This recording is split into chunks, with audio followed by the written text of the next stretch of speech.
The desert remembers. Long before the rise of Rome, before the birth of modern nations, before the names of most ancient kings had faded into dust, the sands of Egypt were already ancient. For thousands of years, the desert watched silently as dynasties rose and fell along the banks of the Nile. It watched as workers hauled massive stones across the landscape to build monuments that would outlive entire civilizations. It watched as pharaohs claimed immortality. It watched as tombs were sealed, and it watched as time buried them all. Tonight, we begin with one face, a face that crossed more than 3,000 years to reach us. A face that survived when nearly everything else disappeared. A face that became the symbol of ancient beauty itself. Her name was Nefertiti, yet the greatest mystery surrounding her is not how she lived, it is where she went. Because while millions recognize her image, nobody can say with certainty where Egypt's most famous queen was buried. No confirmed tomb, no identified mummy, no final resting place, only questions. Questions that have haunted archaeologists for more than a century. Questions that continue to inspire new searches beneath the sands of Egypt. And questions that may never be fully answered.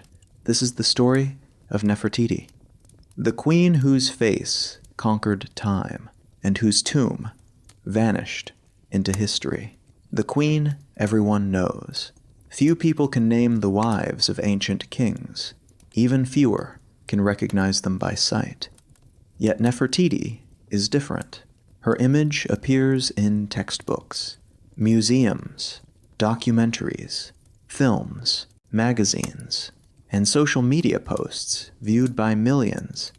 For many people, she is the face of ancient Egypt, second only to Tutankhamun himself. This fame comes largely from one extraordinary object, a painted limestone bust discovered in Egypt in 1912. The sculpture is almost unbelievably lifelike. Her cheekbones are elegant, her jawline is refined, her neck appears long and graceful, her expression is calm, confident, and timeless. Even after more than 3,000 years, she seems alive. Many historians have called it one of the greatest masterpieces ever created. But the bust creates a strange contradiction. We know exactly what Nefertiti looked like, yet we do not know where she rests. Imagine recognizing the face of a modern queen, but having no idea where she was buried. That is the mystery Egyptologists face today. The woman whose image survived history somehow lost her tomb, and that should never have happened. Because ancient Egyptian rulers spent enormous resources ensuring their burials would never be forgotten, their entire civilization revolved around preserving memory, especially royal memory. So how did one of Egypt's most powerful women vanish? To answer that question, we must first understand the world she lived in. Egypt's obsession with eternity. Ancient Egypt was built around a simple but powerful idea. Death was not the end. It was a transition. The Egyptians believed that part of a person continued after physical death, but survival in the next world required preparation. Without proper rituals, the soul could be lost.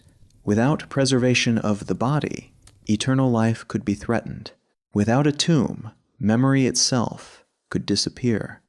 For this reason, tombs became some of the most important structures in Egyptian society. Pharaohs planned their burials years before their deaths. Massive resources were devoted to constructing tomb complexes. Artists decorated walls with scenes designed to guide the dead through the afterlife. Priests performed rituals intended to guarantee rebirth. Everything had a purpose. Everything served eternity. The pyramids are perhaps the greatest example. Even today, they dominate the desert horizon. They were designed not simply as monuments. They were machines of immortality. Their purpose was to ensure that the names of kings would survive forever. And for many rulers, that strategy worked. Thousands of years later, we still know their names. Khufu, Khafre, Menkaure, Ramesses, Tutankhamun. Yet Nefertiti presents a challenge to that entire system, because although her image survived, her burial did not. Somewhere along the way, the chain of memory was broken.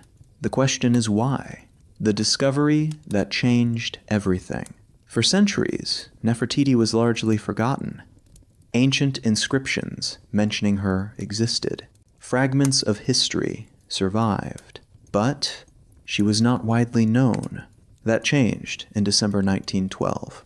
German archaeologist Ludwig Borchardt was excavating at Amarna. The site had once been the capital city established by Nefertiti and her husband. Most archaeologists expected to find routine artifacts, pieces of pottery, fragments of walls, broken statues. Instead, they uncovered something extraordinary. Inside the workshop of the royal sculptor Thutmose lay a collection of unfinished artworks. Among them was a painted bust, unlike anything they had seen before. When Borchardt first examined it, he immediately understood its significance. The craftsmanship was astonishing. The colors remained vivid. The realism seemed almost modern. Later accounts suggest that even seasoned archaeologists were stunned by its beauty. The sculpture appeared to transcend time itself. Today, more than a century after its discovery, millions continue to visit museums simply to stand before it. But the bust also created a mystery. The more famous Nefertiti became, the more obvious it seemed that something was missing. Where was her tomb? Where was her mummy? Why had nobody found her? The search would become one of archaeology's greatest investigations, a queen unlike any other. Part of Nefertiti's fascination comes from her unusual position in history. Many queens influenced politics behind the scenes. Few appeared as prominently as she did. Ancient Egyptian art usually followed strict rules. Pharaohs dominated visual scenes. Queens appeared nearby, but rarely as equals. Nefertiti changed that pattern. Again and again, artists depicted her beside her husband, not behind him, not diminished, beside him. In some scenes, she appears performing rituals normally reserved for kings. In others, she is shown striking enemies, a symbolic act associated with pharaohs. These images have fueled decades of debate. Was Nefertiti merely a queen, or was she something more? Did she hold political authority beyond what historians traditionally assumed? Could she have ruled Egypt herself? These questions remain controversial, but they help explain why her disappearance matters. If Nefertiti truly exercised royal power on an unprecedented level, then her missing burial becomes even more extraordinary. Because powerful rulers leave traces, and yet hers remain elusive. The puzzle of her origins. The mystery begins even before her disappearance. Historians cannot say with complete certainty where Nefertiti came from. This may seem surprising. After all, she became one of the most important women in Egyptian history. Yet the evidence remains frustratingly incomplete. Some scholars believe she was the daughter of Ai. Ai later became pharaoh. He occupied a position of immense influence at court. His wife Te held important titles associated with Nefertiti. These connections suggest a possible family relationship, but no definitive proof exists. Others argue that Nefertiti may have belonged to another branch of the royal family. A more speculative theory proposes foreign origins. The name Nefertiti has sometimes been interpreted as "the beautiful one has come." This led some researchers to imagine she arrived from another kingdom through diplomatic marriage. Modern scholarship generally favors Egyptian origins. Still, uncertainty remains. And uncertainty is a recurring theme in her story. Even before she disappears, parts of her identity are hidden in shadow. Why Nefertiti matters? Many people assume Nefertiti is famous only because of her beauty. That assumption misses something important. Her significance extends far beyond appearance. Nefertiti lived during one of the most dramatic periods in Egyptian history, a time when religious traditions were challenged, political structures shifted, ancient institutions came under pressure. Together with her husband, she stood at the center of events that transformed an empire. This was not a passive royal consort. This was a woman whose image appears repeatedly in state propaganda, a woman who occupied a highly visible position during a revolutionary era, a woman whose influence may have extended further than historians once believed, and that is why the mystery of her tomb continues to matter. Finding her burial would not simply reveal where she died, it could answer larger questions. Questions about power, questions about succession, questions about one of the most controversial periods in Egyptian history. Her tomb might contain clues capable of rewriting entire chapters of the ancient world. That possibility keeps the search alive. The missing tomb. The absence of Nefertiti's tomb is one of archaeology's greatest frustrations. Many royal burials have survived. Some were looted, some were damaged, but at least their locations are known. Nefertiti remains different. No confirmed tomb has ever been identified. No burial chamber can be definitively linked to her. No mummy carries universal acceptance as her remains. For more than a century, archaeologists have searched.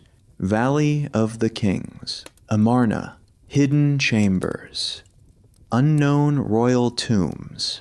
Theories have come and gone. Some generated enormous excitement, others quietly faded, yet none solved the mystery, and every failed search only deepened the fascination.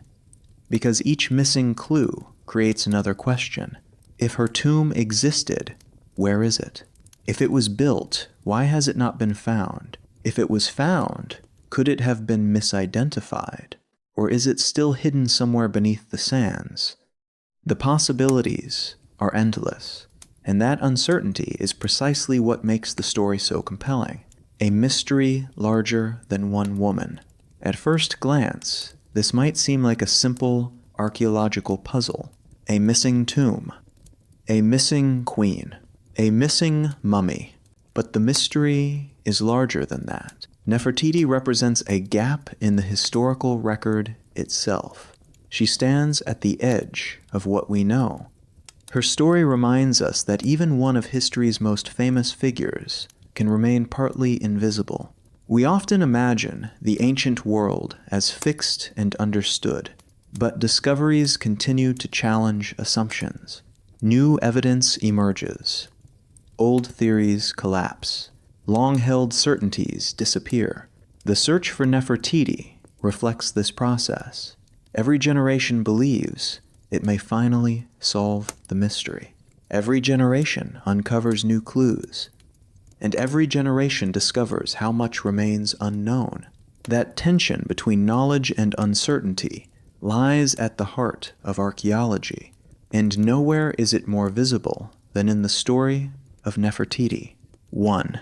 Tonight, we begin a journey across more than 3,000 years, a journey through royal courts, desert cities, hidden tombs, lost dynasties, scientific investigations, and one of the most fascinating mysteries ever left behind by the ancient world. We know her face. We know her name. We know she stood beside one of Egypt's most revolutionary rulers. Yet somehow the final chapter of her life disappeared. Perhaps it lies buried beneath the sands. Perhaps it waits behind an unopened wall. Or perhaps the answer has been hidden in plain sight all along. Whatever the truth may be, the search begins with a simple question. If Nefertiti was one of the most powerful women in ancient Egypt, why can't anyone find her tomb? And to answer that question, we must return to the world before her rise, to an empire at the height of its power, to a kingdom on the verge of revolution, and to the extraordinary events that would transform Egypt forever. Chapter 2. Egypt before the Revolution. Long before Nefertiti became one of the most famous women in history, Egypt was experiencing a golden age. The kingdom stretched across vast territories. Its armies were respected.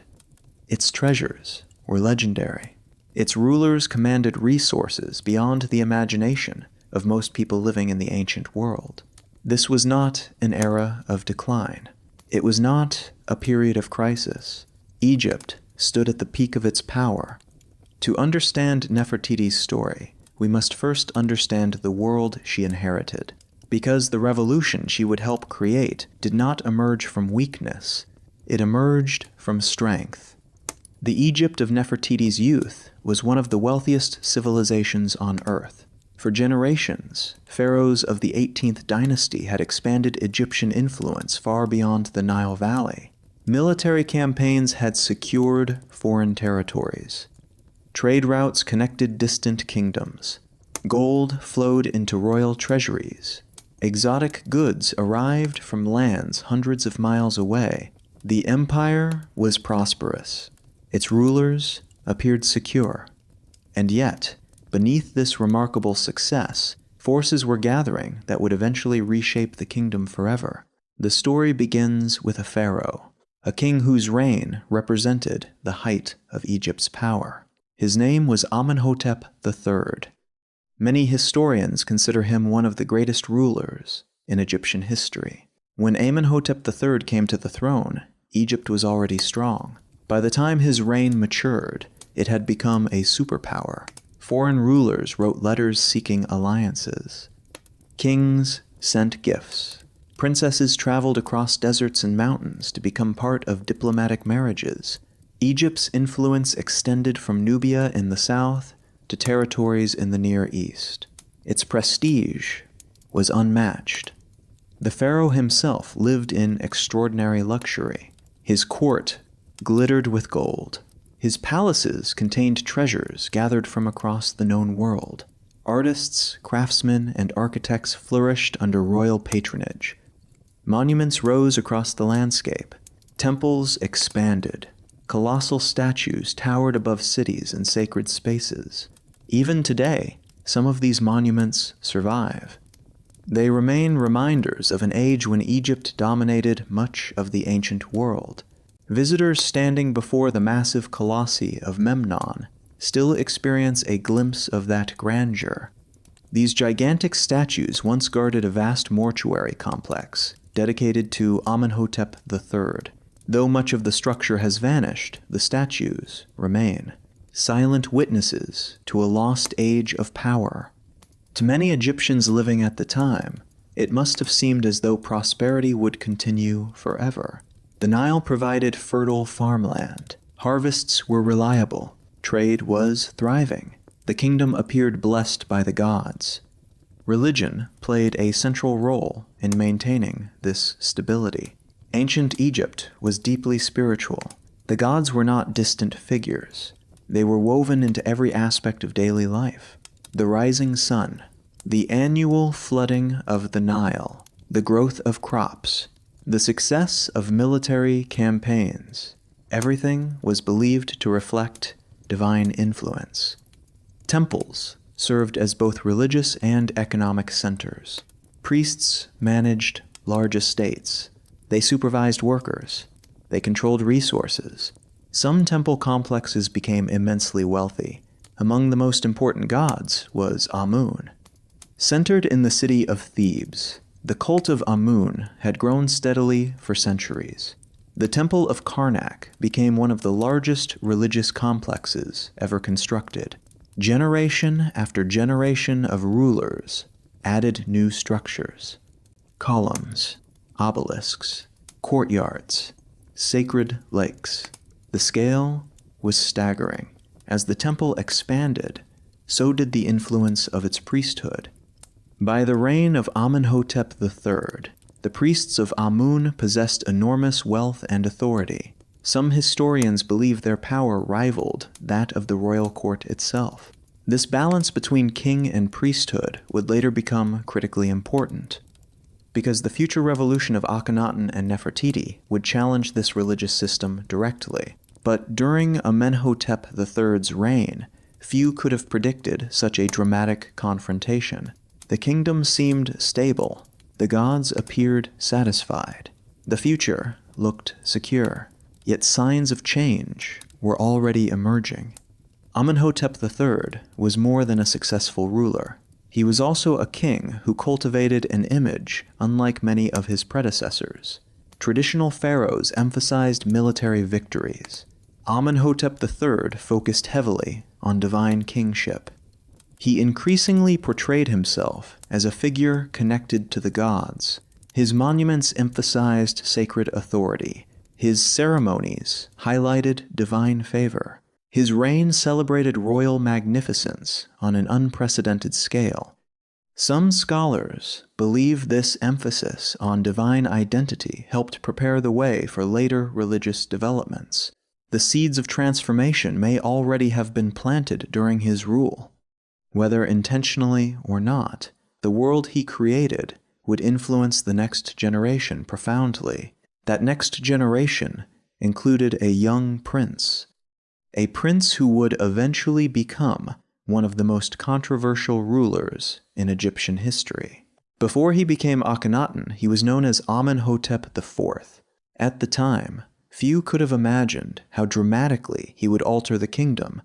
He was born into privilege. He inherited wealth, influence, and power. The institutions supporting his rule were among the strongest in the ancient world.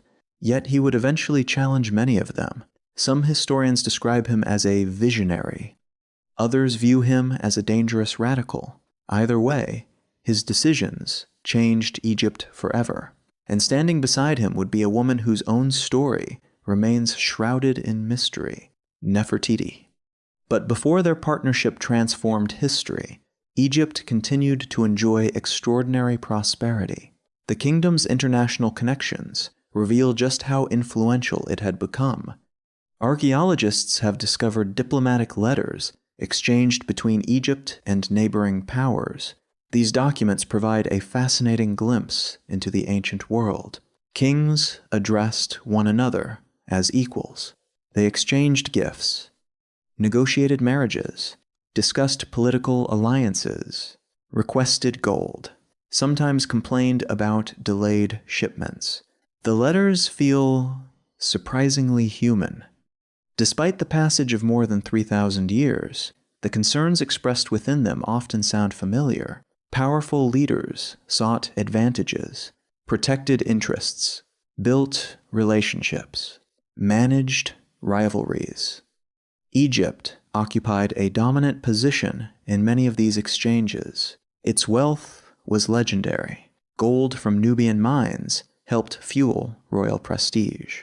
Foreign rulers frequently requested Egyptian gold. One ruler even remarked that gold seemed as plentiful in Egypt as dust. Whether exaggerated or not, the statement reveals how outsiders viewed the kingdom. Egypt was rich, exceptionally rich.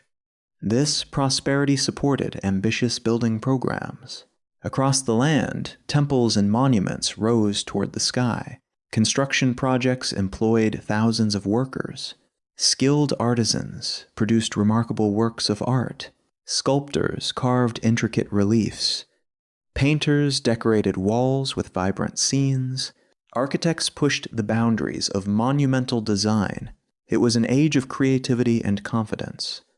The artistic traditions flourishing during this period would eventually influence the famous imagery associated with Nefertiti and Amarna. Yet the art of the coming generation would look strikingly different. The change would be so dramatic that modern historians immediately recognize it. The contrast reflects deeper transformations occurring within Egyptian society. For now, however, traditional styles continued to dominate. The kingdom remained anchored in ancient customs. The gods were honored. The temples flourished. The royal court projected stability. Everything appeared secure. But history often changes when circumstances seem most stable. Revolutions rarely announce themselves in advance. Instead, they emerge from decisions made by individuals, choices that appear small at first, ideas that slowly gain momentum. The transformation of Egypt would begin in precisely this way, through a series of changes that gradually challenged assumptions centuries old, and at the center of those changes would stand a royal couple, unlike any the kingdom had seen before. As Amenhotep III grew older, questions about succession became increasingly important. Who would inherit the throne? What direction would the kingdom take? Would future rulers continue existing traditions, or would they choose a different path? No one knew. The answers remained hidden in the future. What is clear is that the transition between generations marked a turning point. The young prince who inherited the throne did not simply continue his father's policies. He embarked on a course that shocked many contemporaries. His reign would become one of the most debated periods in Egyptian history, and it is impossible to tell that story without understanding the world that came before it. The Egypt inherited by Amenhotep IV was powerful, prosperous, respected. Its religious institutions were deeply entrenched. Its traditions stretched back centuries. Its people believed the kingdom existed within a divinely ordered universe. For generations, this system had provided stability. But stability can sometimes create conditions for dramatic change. When a civilization appears strong, ambitious leaders may feel confident enough to experiment. They may believe they possess the authority to reshape society according to new ideas. Whether this explains what happened next remains a matter of debate. What cannot be debated is the scale of the transformation. Within a few years, Egypt would witness changes unlike anything seen before. Ancient religious traditions would come under attack. Powerful institutions would be challenged. A new capital city would rise from the desert. Art itself would change. And at the center of this extraordinary revolution would stand Nefertiti, the woman whose image would survive long after her tomb disappeared. But before she became a queen, before she became an icon, before she became one of history's greatest mysteries, she lived in a world defined by order, a world that believed its traditions would endure forever, a world standing unknowingly at the edge of upheaval. The golden age of Amenhotep III represented the summit of Egypt's power, yet it also marked the beginning of a new chapter, one that would transform religion, politics, art, and the destiny of an empire. In the next chapter, we turn our attention to the woman herself, a queen whose origins remain uncertain, a figure who emerged from the shadows and rose to extraordinary prominence. The woman called Nefertiti, the beautiful one who came. Chapter 3. The woman called Nefertiti. History remembers her face. It remembers her crown. It remembers her beauty. Yet one of the most remarkable facts about Nefertiti is how little we truly know about her beginnings.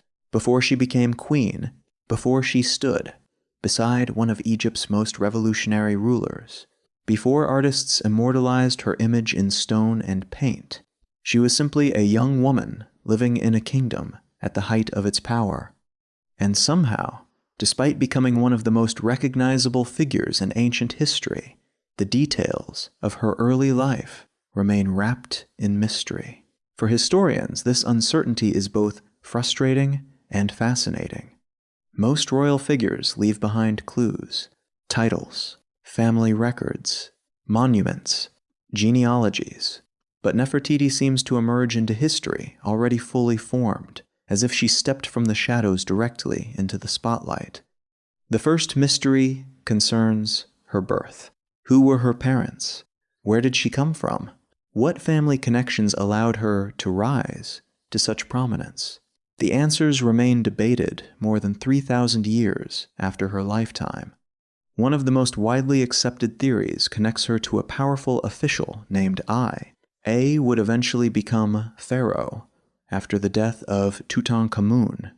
Long before reaching the throne, He served in the royal court and held positions of considerable influence. His wife, Te, carried titles that have attracted the attention of historians. Some of these titles suggest a close relationship with Nefertiti. Although Te is not explicitly identified as Nefertiti's biological mother, she appears to have played an important role in her life. This has led many scholars to suspect that Ai and Te were members of Nefertiti's immediate family. Yet certainty remains elusive. No surviving inscription directly states that Ai was her father. No definitive document resolves the question. As a result, alternative theories continue to circulate. Some researchers have proposed that Nefertiti may have belonged to another branch of the royal family. Others have suggested foreign origins. Part of this speculation comes from her name. Nefertiti is commonly translated as "the beautiful one has come." The wording has inspired generations of debate.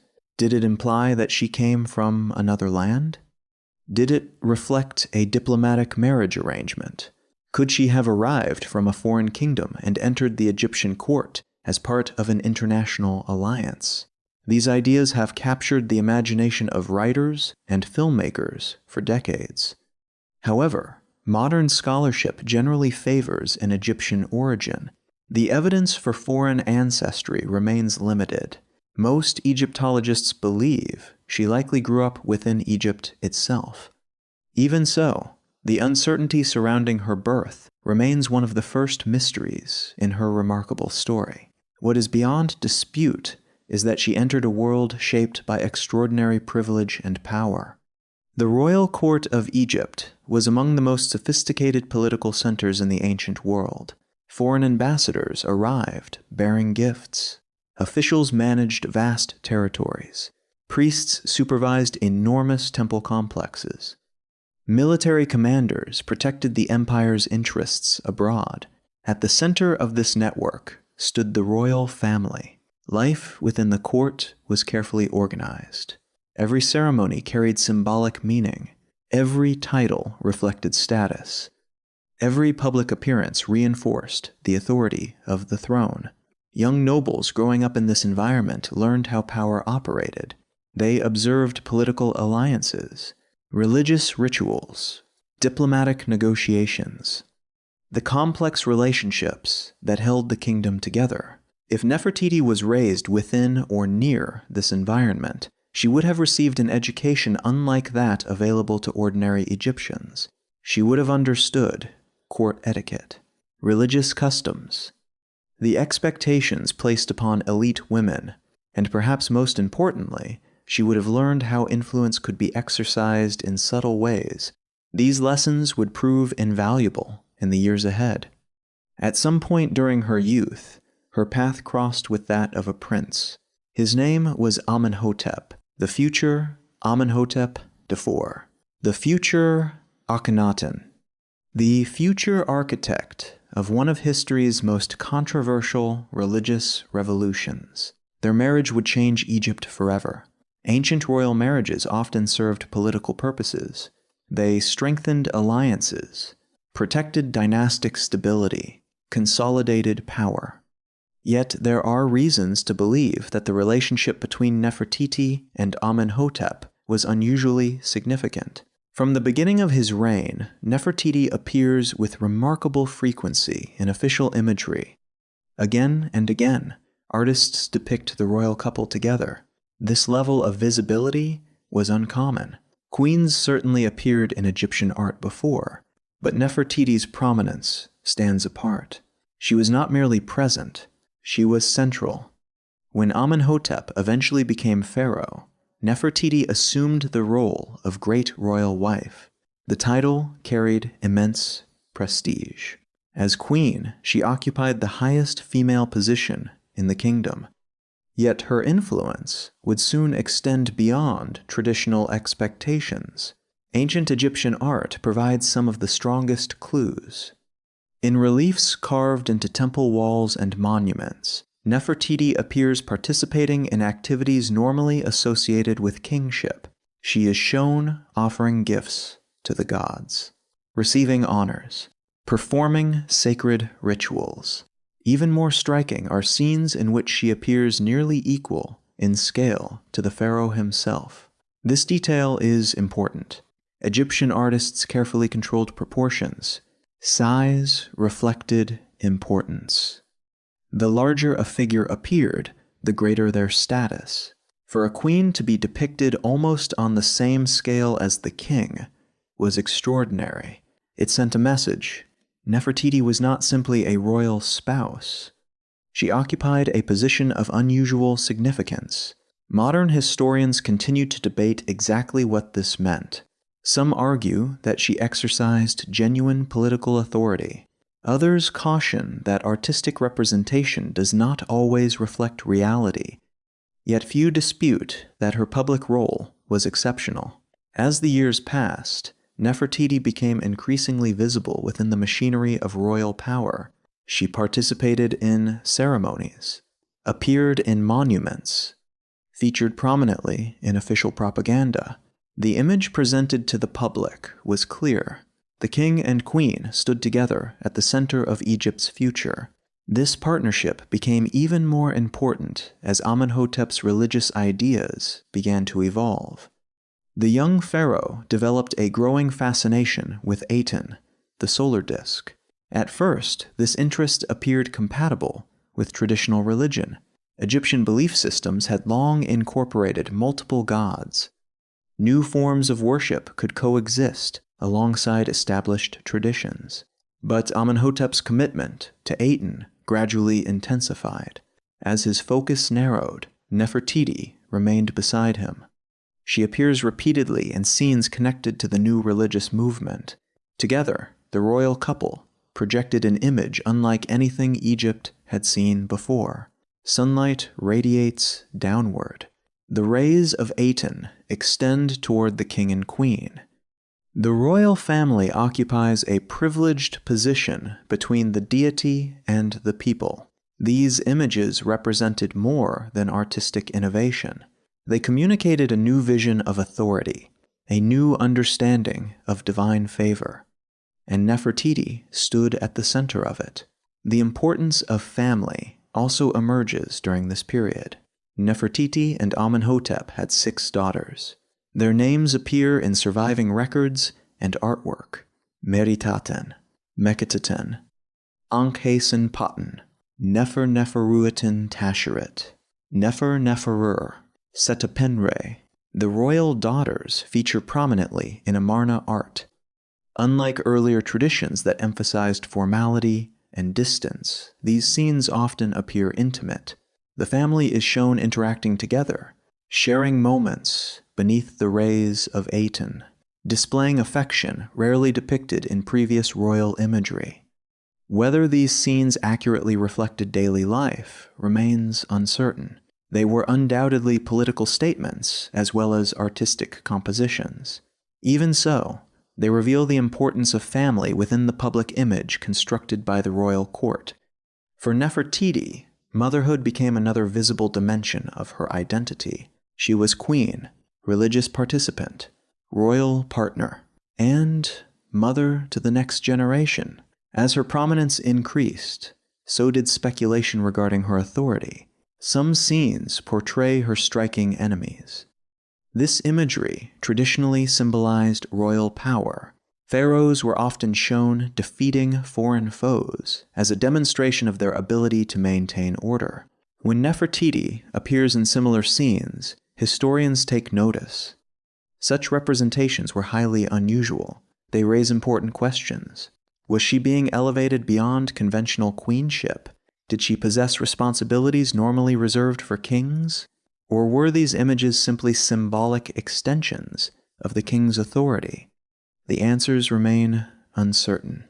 Yet the very existence of these questions highlights how extraordinary her position had become. Few queens generated comparable debates. Few queens inspired such fascination. And few queens left behind such an incomplete story. As Nefertiti's influence grew, Egypt itself began changing around her. The religious reforms initiated by Amenhotep accelerated. Traditional institutions faced increasing pressure. Ancient customs came under challenge. Powerful priesthoods watched their influence threatened. The kingdom moved toward a transformation unlike anything in its history. For Nefertiti, this period represented both opportunity and danger. Her visibility increased. Her importance expanded. But so did the risks associated with radical change. Revolutions create uncertainty. They generate supporters and opponents alike. The more central a figure becomes to such transformations, the greater the consequences when circumstances shift. At the height of her power, Nefertiti appeared unstoppable. Artists celebrated her. Monuments honored her. The royal court revolved around her partnership with the king. Yet history often surprises those who seem most secure. The same records that show her rise also hint at future mysteries. Questions about succession. Questions about authority. Questions about identity itself. Some historians believe Nefertiti eventually assumed an even greater role. A role that may have placed her on the threshold of kingship. Others remain skeptical. The evidence is incomplete. The conclusions uncertain. But one thing is clear. Nefertiti was no ordinary queen. She emerged from obscure origins to become one of the most influential women of her age. She helped shape a revolutionary period in Egyptian history. She participated in events that transformed religion, politics, and art. And then, somehow, she vanished. The mystery of her disappearance lies ahead. But before we reach that chapter, we must first examine the world she helped create. A world centered on a single god. A world built in the desert. A world unlike any Egypt had ever known. The city of Amarna, the city where Nefertiti's power reached its greatest heights, and where some of the deepest mysteries surrounding her life began to unfold. Chapter 4. Marriage to Akhenaten and the Birth of a Revolution. History is filled with powerful couples. Kings and queens who ruled together. Rulers whose partnerships shaped nations. Yet few royal marriages transformed an entire civilization the way the union of Nefertiti and Amenhotep IV would transform Egypt. Their story began during a period of extraordinary prosperity. The empire was wealthy. Its armies were respected. Its temples were powerful. Its traditions stretched back more than 1,000 years. To most Egyptians, the foundations of their world seemed permanent. The gods had protected Egypt for generations. The pharaoh ruled as the intermediary between heaven and earth. The temples connected ordinary people to the divine. The rhythms of life followed patterns established centuries before. But within a few years, much of that certainty would be challenged. At the center of that transformation stood a young king and his queen. When Amenhotep IV inherited the throne, he entered one of the most powerful positions in the ancient world. The son of Amenhotep III, he inherited a prosperous empire and a stable government. Few rulers begin their reign with such advantages. The kingdom's borders were secure. Trade routes flourished. Foreign rulers sought Egyptian friendship. Treasuries overflowed with wealth. Yet from the beginning, there were signs that the new king would not simply continue his father's legacy. Something about him was different. Unlike many previous rulers, Amenhotep IV seemed increasingly focused on religious matters. Specifically, he developed a profound devotion to Aten. Aten was not a new deity. The solar disk had existed within Egyptian religion for generations. But traditionally, Aten occupied only one place within a much larger pantheon. The Egyptians worshipped many gods: Ra, Amun, Osiris, Isis, Hathor, Anubis, and countless others. Each deity served a specific role within the cosmic order. Together they formed an interconnected spiritual system. Amenhotep IV began to elevate Aten above all others. At first, this did not appear revolutionary. Egyptian religion had always evolved. Different gods gained or lost popularity over time. The rise of Aten seemed like another example of this process. But as the years passed, it became clear that something far more dramatic was taking place. The young king's devotion deepened. His attention increasingly centered on the solar disk. Traditional religious institutions began losing favor. The shift was gradual at first. Then it accelerated. Throughout this period, Nefertiti remained constantly visible beside him. The queen appears repeatedly in religious scenes associated with Aten. Again and again, the royal couple is shown standing beneath rays of sunlight that stretch downward from the sky. At the ends of those rays are tiny hands, extending symbols of life toward the king and queen. The imagery was unlike anything Egypt had seen before. It conveyed a powerful message. The royal family occupied a unique relationship with the divine. They stood at the center of a new religious vision. And Nefertiti was not merely observing it. She was helping define it. As the movement gained momentum, Amenhotep IV took a remarkable step. He changed his name. Names carried enormous significance in ancient Egypt. They reflected identity, purpose, divine connections. By abandoning the name Amenhotep, which honored the god Amen, the king signaled a profound break with tradition. His new name was Akhenaten, often translated as effective for Aten, or one who is beneficial to Aten. The change was more than symbolic. It announced a new direction for the kingdom, a direction that would challenge centuries of religious practice. The decision sent shockwaves through Egyptian society. The god Amun was not a minor figure. His temple at Karnak stood among the most important religious centers in the ancient world. The priests of Amun controlled vast wealth, large estates, thousands of workers, significant political influence. For generations, their authority had grown steadily. Now the king appeared to be undermining their position. The implications were enormous. Yet Akhenaten pushed forward, and beside him stood Nefertiti. As the king's religious reforms expanded, the queen's public role became even more extraordinary. Ancient reliefs show her participating in rituals that traditionally belonged to pharaohs. She appears making offerings, conducting ceremonies, interacting with Aten in ways previously reserved for kings. In some scenes, she wears royal regalia associated with authority and power. The message is unmistakable. Nefertiti occupied a position unlike that of previous queens. She was more than a spouse. She was an active participant in the new order being created. This visibility has fueled endless scholarly debate. Some historians believe she functioned as a co-ruler. Others argue that her prominence reflected ideological symbolism rather than actual political authority.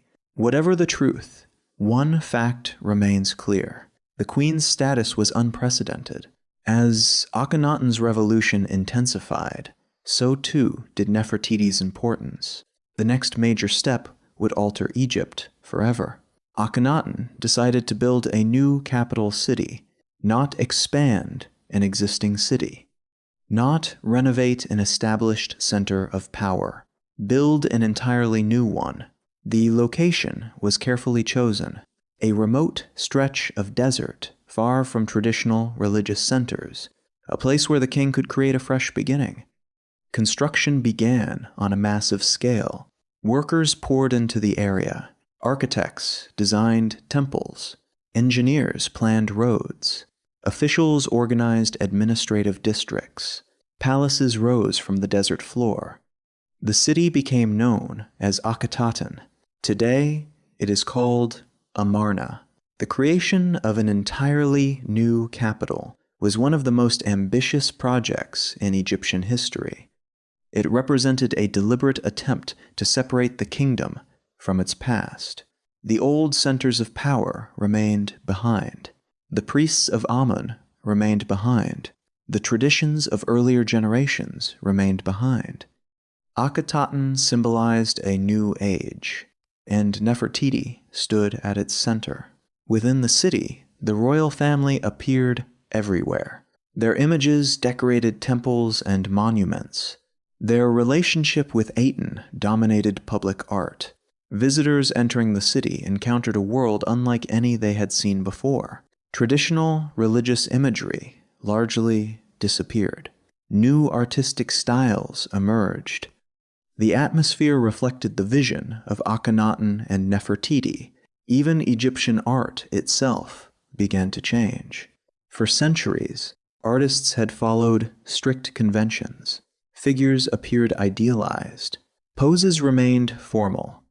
Proportions followed established rules. The Amarna period introduced something radically different. Images became more fluid, more naturalistic, more expressive.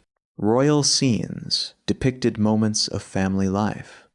The king and queen interacted with their daughters. They embraced, played, shared intimate moments beneath the rays of Aten. This artistic transformation remains one of the most distinctive features of the period. Some historians interpret it as evidence of genuine emotional expression. Others view it as carefully crafted propaganda. Perhaps it was both. Whatever its purpose, the result was extraordinary. The royal family appeared more human than previous rulers, and Nefertiti became one of the most recognizable figures in ancient art. Yet beneath the beauty and innovation lay growing tensions. Not everyone welcomed the changes sweeping through Egypt. Traditional religious institutions lost influence. Priests saw their authority challenged. Ancient customs disappeared. For ordinary Egyptians, the transformation may have been confusing. Generations had worshipped familiar gods. Now many of those gods were being pushed aside. The king's focus on Aten increasingly resembled exclusivity. Some scholars argue that this represented one of history's earliest experiments with monotheism. Others caution against applying modern concepts too directly. Regardless of terminology, the shift was dramatic. The religious landscape of Egypt had been fundamentally altered, and Nefertiti remained one of its most visible architects. As years passed, her prominence continued growing. In some depictions, she appears nearly equal to Akhenaten. In others, she performs actions associated with kingship itself. Perhaps most striking are scenes showing her smiting enemies. This image held deep symbolic meaning in Egyptian culture. For centuries, pharaohs had been depicted defeating foreign foes as a representation of cosmic order triumphing over chaos. To place Nefertiti in such scenes was highly unusual. It suggested a level of authority few queens had ever achieved. Whether symbolic or political, the message was powerful. Nefertiti stood among the most influential women Egypt had ever known. At the height of the Amarna period, her position seemed secure. The city flourished. The royal family appeared united. The religious revolution advanced. The future seemed bright. Yet history often hides its greatest surprises behind moments of apparent success. Beneath the surface, cracks were beginning to form. The royal family would soon face tragedy. Questions about succession would emerge. Political uncertainty would increase. And the historical record would become increasingly difficult to interpret. The woman who seemed destined for immortality would gradually become one of history's greatest mysteries. For now, however, Nefertiti stood at the summit of power. Queen of a revolutionary kingdom, partner to a visionary pharaoh, symbol of a new religious order. Her image appeared across temples and monuments. Her influence seemed undeniable. But the greatest chapter of her mystery was still ahead, because one day the records would grow silent. The queen who stood at the center of Egypt's transformation would begin to disappear. and historians would spend the next 3,000 years trying to understand why. The city of Akhetaten had become the heart of a revolution, yet it would also become the stage upon which one of the ancient world's most enduring mysteries unfolded. A mystery involving power, identity, succession, and the fate of Nefertiti herself. In the next chapter, we explore the height of her influence, the years when she appeared almost equal to a pharaoh, the years that led many historians to ask a remarkable question: was Nefertiti more than a queen? Did she become a ruler in her own right? Chapter 5. The Queen at the Center. Did Nefertiti become pharaoh? As the city of Akhetaten rose from the desert and the worship of Aten transformed Egyptian society, one figure appeared again and again at the center of the revolution. Not Akhenaten, not a high priest, not a military commander. Nefertiti. The queen seemed to be everywhere. She appeared on temple walls. She appeared in royal ceremonies. She appeared in official monuments. She appeared in scenes that challenged centuries of artistic tradition. To modern observers, the images are striking. To ancient Egyptians, they must have been extraordinary. Because Nefertiti was not being portrayed as an ordinary queen, she was being presented as something much greater. The deeper historians examine the surviving evidence, the more remarkable her position appears. And with every new discovery comes an increasingly intriguing question. Was Nefertiti simply the most powerful queen of her generation? Or did she eventually become something more? Did she become a pharaoh? To understand why this question remains one of the greatest mysteries of ancient Egypt, we must first understand how unusual Nefertiti's public role had become. Throughout most of Egyptian history, royal wives played important but carefully defined roles. Queens participated in ceremonies. They supported dynastic legitimacy. They served as symbols of fertility and continuity. Some exercised considerable influence behind the scenes, but few appeared publicly as equals to the king. The pharaoh occupied a unique position. He stood at the center of religion, politics, and cosmic order. His authority was unlike that of any other individual. Even powerful queens rarely approached that level of visibility. Nefertiti was different, very different. Artists repeatedly depicted her alongside Akhenaten in ways that blurred traditional distinctions. In relief after relief, she appears nearly equal in scale to the king. This detail may seem insignificant at first glance, but in Egyptian art, size carried meaning. Artists did not randomly adjust proportions. The larger a figure appeared, the greater their importance. When Nefertiti stands almost as tall as Akhenaten, the image communicates status, authority, power. It suggests a relationship unlike any seen before. Yet scale alone is only the beginning. The scenes themselves are even more revealing. Nefertiti performs rituals. She presents offerings. She participates in sacred ceremonies connected to Aten. In some depictions, she appears independently, rather than simply accompanying the king.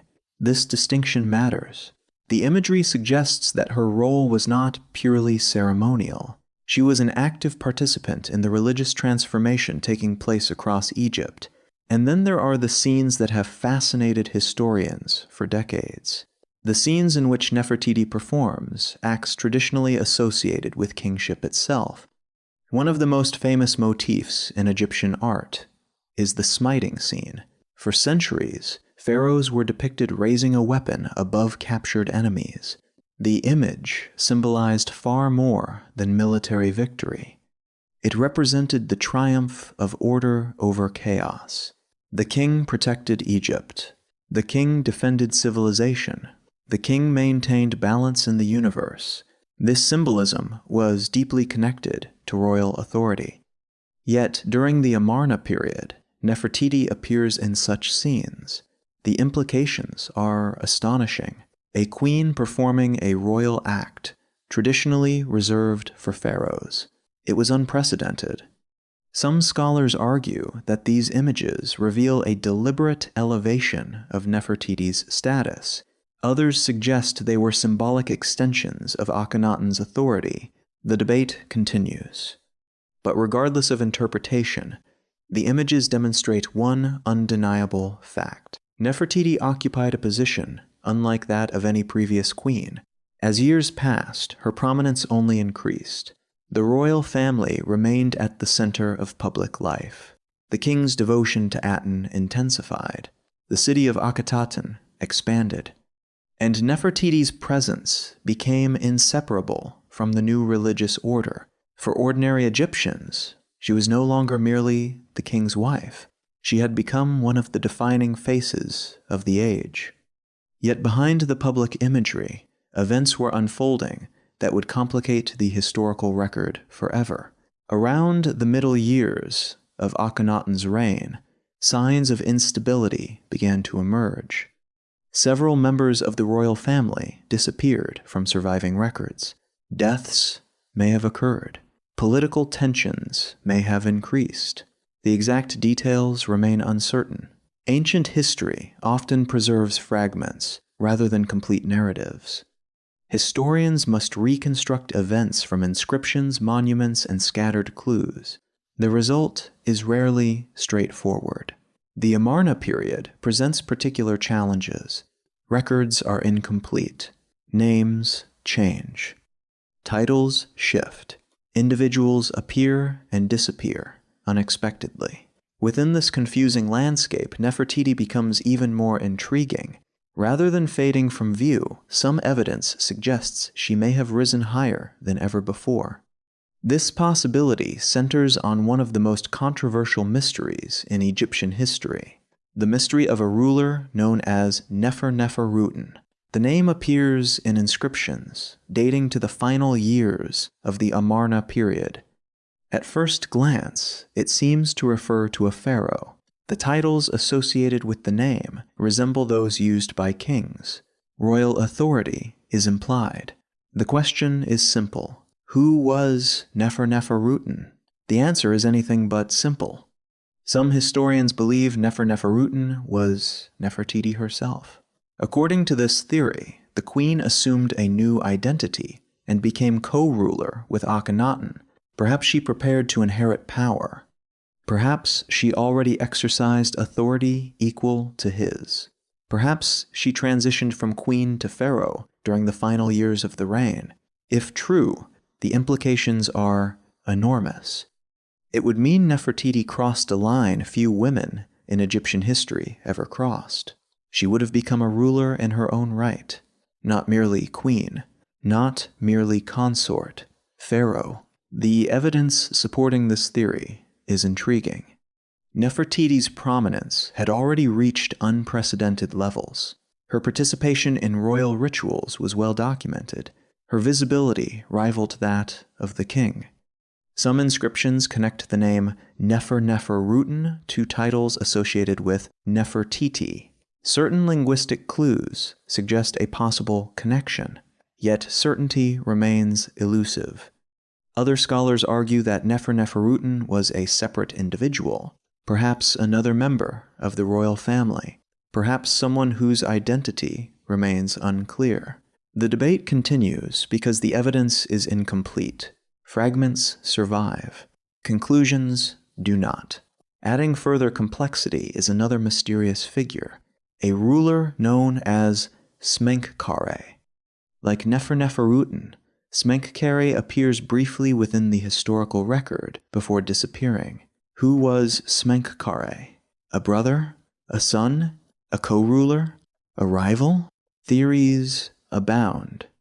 Some historians believe Smenkhkare and Nefertiti were separate individuals. Others suspect one identity concealed another. A few have even proposed that Nefertiti herself may somehow be connected to both mysteries. The result is a puzzle that remains unsolved. 3,000 years later, historians still debate the sequence of events. The uncertainty reflects a broader problem. The final years of the Amarna period are among the most confusing in Egyptian history. Names overlap. Records disappear. Successions become difficult to trace.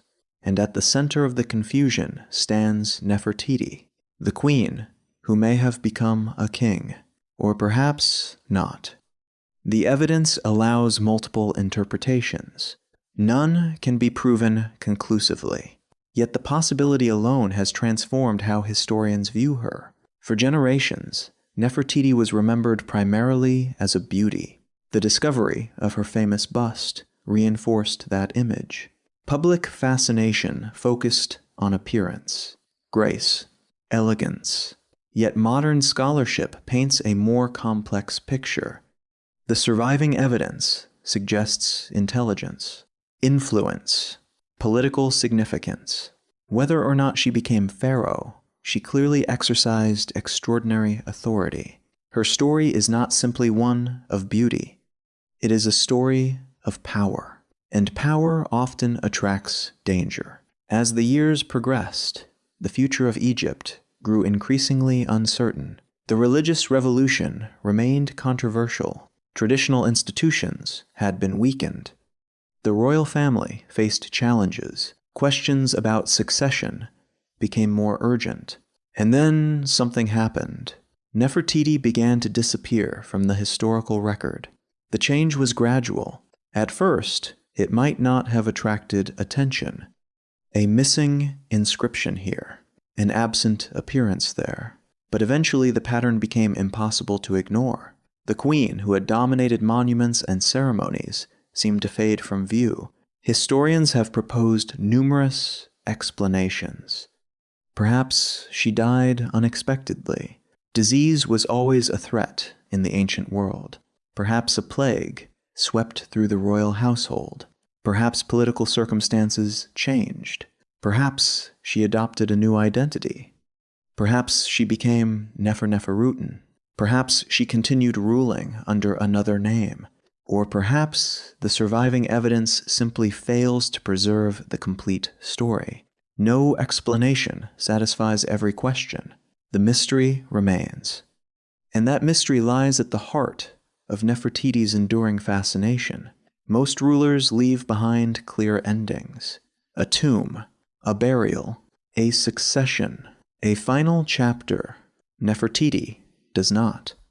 Instead, she leaves uncertainty, possibility, speculation. The queen who once stood beside a revolutionary pharaoh now occupies a strange place between history and mystery. The evidence hints at extraordinary power, yet it refuses to provide definitive answers. Did she become pharaoh? The question remains open. Perhaps future discoveries will resolve the debate. Perhaps an undiscovered inscription waits beneath the sands. Perhaps a hidden tomb contains the answer. Or perhaps the truth vanished long ago. Whatever happened, one fact is undeniable. Nefertiti was among the most influential women of the ancient world. Her prominence transformed the role of queenship. Her image became inseparable from one of Egypt's most dramatic periods, and her disappearance created a mystery that continues to captivate historians today. As we move forward in the story, the questions become darker, the records grow thinner, the uncertainty deepens, because the next chapter explores one of the greatest mysteries of all. The disappearance of Nefertiti, the moment when one of the most powerful women in Egypt seemingly vanished from history, and the search for what happened to her begins. Chapter 6. The Vanishing. There are moments in history when a person seems larger than life. Their image appears everywhere. Their influence touches every corner of society. Their name dominates the records of their age. Then suddenly, they disappear, not through a dramatic assassination, not through a documented fall from power, not through an event carefully recorded by historians. Instead, they simply fade from view. The documents stop. The monuments grow silent. The trail ends. For Nefertiti, that moment remains one of the greatest mysteries in Egyptian history. For years, she stood at the center of a revolution. She appeared beside Akhenaten in temples, palaces, and religious ceremonies. She was one of the most visible women in the ancient world. Artists carved her image into stone. Officials recorded her titles. The royal court revolved around her presence. Then, sometime during the later years of Akhenaten's reign, the evidence begins to change. The queen, who once seemed impossible to ignore, becomes increasingly difficult to find. Her disappearance was not immediate. There was no single day when she vanished from history. Instead, the process unfolded gradually, leaving behind a puzzle that scholars are still trying to solve more than 3,000 years later. To understand why her disappearance is so mysterious, we must first appreciate how unusual it should have been. Nefertiti was not a minor royal figure. She was, arguably, the second most important person in Egypt. Her prominence was unmatched among queens of her era. A woman with that level of visibility should leave a substantial historical record. Yet the later years of the Amarna period become increasingly confusing. Names appear and disappear. Officials rise and fall. Members of the royal family vanish from surviving documents. And at the center of this confusion stands Nefertiti. One of the first clues comes from the royal family itself. Akhenaten and Nefertiti had 6 daughters. For years, they were prominently displayed in royal art. Scenes of family life became one of the defining features of the Amarna style. The king, the queen, their daughters, all gathered beneath the rays of Aten. These images projected unity and stability. But beneath the surface, tragedy may have been unfolding. Evidence suggests that some members of the royal family died during the later years of Akhenaten's reign. One daughter in particular, Menkaten, appears to have died at a young age. Scenes associated with her death have been discovered within royal tombs. The emotional impact of such losses is impossible to measure. Yet they remind us that even the most powerful families remained vulnerable to illness and mortality. Some historians believe epidemics may have affected Egypt during this period. Letters exchanged between foreign rulers mention disease spreading across parts of the ancient Near East. While direct evidence remains limited, the possibility has led some researchers to wonder whether illness played a role in the disappearance of several royal figures. Could Nefertiti have died during an epidemic? It is certainly possible. But if she did, another question immediately emerges. Where was she buried? A queen of her status should have received a royal burial. A tomb should exist. Yet no confirmed tomb has ever been identified. The absence of such evidence is one reason the mystery remains unsolved. As historians searched for explanations, another possibility emerged. Perhaps Nefertiti did not disappear at all. Perhaps she simply changed identities. This theory has become one of the most debated ideas in modern Egyptology. According to this interpretation, Nefertiti survived the years when she appears to vanish from the record. Rather than dying, she may have assumed a new role, a new title, possibly even a new name. The most frequently discussed candidate is Neferueten. The appearance of this ruler in the historical record has puzzled scholars for generations. The name emerges during the turbulent final years of the Amarna period. Royal inscriptions suggest the holder possessed significant authority. Some evidence even points toward kingship. The intriguing detail is that Neferueten was also connected to titles used by Nefertiti. This overlap has led many researchers to suspect that the two identities may be linked. If true, the implications are extraordinary.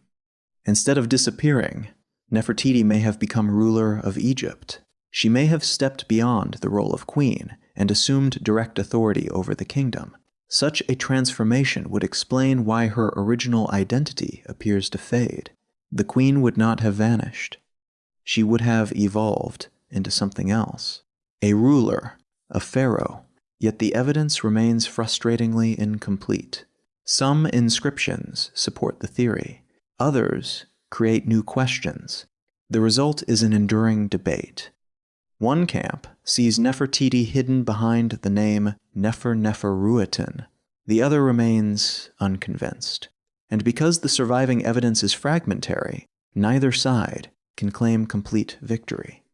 The mystery deepens further when another enigmatic figure enters the story, Smenkhkare. Like Neferuiten, Smenkhkare appears briefly and then disappears. The identity of this ruler remains uncertain. Some scholars believe he was a male co-ruler. Others suggest a close relative of Akhenaten. A few have proposed that some records associated with Smenkhkare may overlap with those of Neferuiten.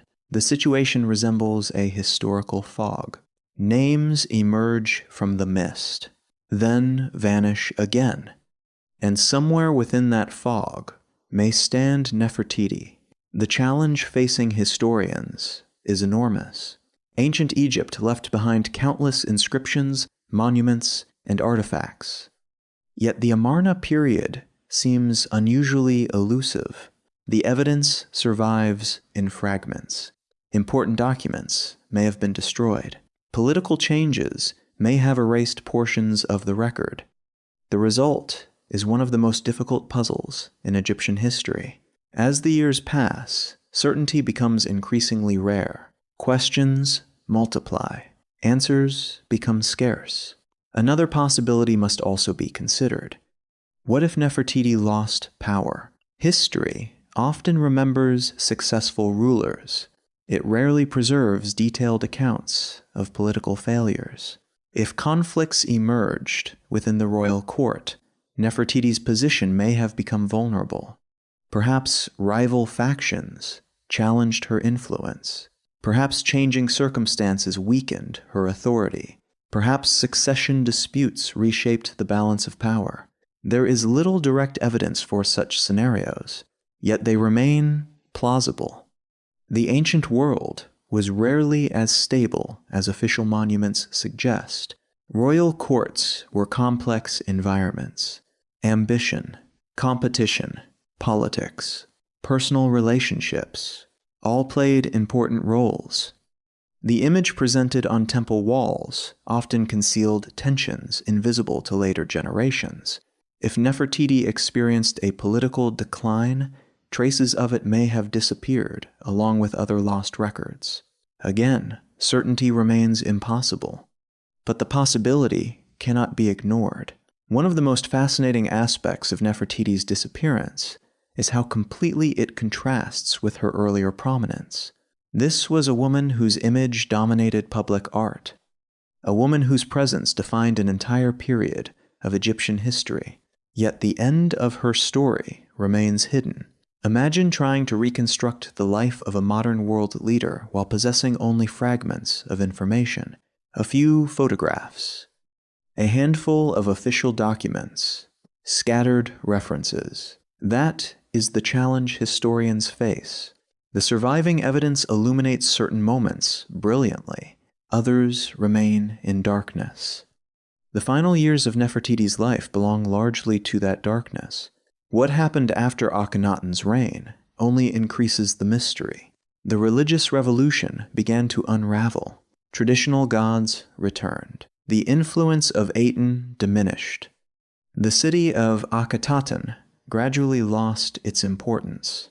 Future rulers moved away from the desert capital. The kingdom shifted back toward older traditions. In many ways, the Amarna experiment collapsed. This transformation may help explain why evidence became difficult to preserve. Later generations often sought to distance themselves from Akhenaten's controversial reforms. Monuments were altered. Names were removed. Records may have been intentionally neglected or destroyed. Some historians describe this process as a form of historical erasure. The goal was not necessarily to eliminate every trace of the period, but neither was there a strong desire to celebrate it. If Nefertiti's legacy became entangled with Akhenaten's unpopular reforms, the survival of evidence may have suffered. The consequences continue to affect modern researchers. Every missing inscription, every damaged monument, every lost artifact increases uncertainty, and uncertainty is the foundation of mystery. For more than a century, archaeologists have searched for clues capable of resolving the question: did Nefertiti die during Akhenaten's reign? Did she become Neferneferuaten? Did she rule Egypt? Did she lose power? Did she survive longer than historians realize? Each possibility remains under discussion. Each theory has supporters. Each contains weaknesses. No single explanation satisfies all available evidence. Perhaps that is why the mystery remains so compelling. Human beings are naturally drawn to unfinished stories. We want conclusions. We seek closure. Nefertiti refuses to provide it. Her story reaches a point where the evidence fragments. The narrative breaks apart. The certainty vanishes. And in that absence, speculation flourishes. Yet, speculation alone cannot solve the mystery. Only new discoveries can do that. A hidden inscription, an unopened tomb, a forgotten archive. Somewhere beneath the sands of Egypt, answers may still exist. Until then, Nefertiti occupies a unique place in history. She is simultaneously famous and unknown, recognizable yet elusive, celebrated yet mysterious. Her face survived. Her fate did not. As the years passed after her disappearance, a new generation would inherit the kingdom. Among them was a young ruler whose name would become even more famous than her own, a boy king, a ruler whose tomb would astonish the world. And centuries later, that tomb would become unexpectedly connected to Nefertiti's mystery, because some researchers would propose an astonishing idea. What if the missing queen had never truly disappeared? What if her tomb was hidden in the last place anyone expected, behind the walls of Tutankhamun's burial chamber? The theory would ignite worldwide excitement. It would inspire headlines across the globe, and it would launch one of the most dramatic archaeological investigations of modern times. The search for Nefertiti was about to enter a new chapter. The disappearance of Nefertiti remains one of the greatest unsolved mysteries of the ancient world. For a brief moment in history, she stood at the center of Egypt's most dramatic transformation. Her image appeared beside a revolutionary pharaoh. Her influence reached across religion, politics, and royal life. She was one of the most visible women of her age. Then the trail grows cold. The records become uncertain. The monuments fall silent. And the queen, who seemed destined for immortality, slips into shadow. Did she die during the turbulent final years of Akhenaten's reign? Did she assume a new identity and rule as pharaoh? Did political forces erase parts of her story from history? Or does the answer still lie hidden beneath the sands of Egypt, waiting to be discovered? More than 3,000 years later, no confirmed tomb has been found. No universally accepted mummy has been identified. No discovery has resolved every question. Yet perhaps that is why Nefertiti continues to fascinate us. History often remembers those who leave complete stories behind. Nefertiti endures because her story remains unfinished. She is a queen known around the world, yet still partly hidden from it. A woman whose face survived the collapse of kingdoms. A ruler whose legacy outlived empires. A mystery that refuses to disappear. And somewhere, perhaps beneath an unopened chamber, beneath forgotten ruins, or beneath the endless desert itself, the final chapter of her story may still be waiting. Until that day comes, Nefertiti remains what she has been for centuries. The queen whose face survived. The queen whose tomb did not. And the queen who never truly left history's shadows. As our journey comes to an end, we return to where it began. A face, a gaze frozen in time, a queen whose image crossed more than 3,000 years to reach the modern world. Empires have risen and fallen since Nefertiti lived. The temples of her age have crumbled. The city she helped build was abandoned to the desert. The revolution she helped shape collapsed within a generation. Even the memory of her family was nearly erased by time. Yet somehow she endured. Not through armies, not through monuments, not through a tomb filled with treasures, but through a single image that refused to be forgotten. The irony is remarkable. Many pharaohs built enormous tombs to guarantee immortality, yet their names are known only to specialists. Nefertiti's tomb has never been confirmed, her mummy has never been identified, and much of her story remains hidden. Yet she became one of the most recognizable figures in human history. Perhaps that is the true power of mystery. For more than a century, archaeologists have searched for answers.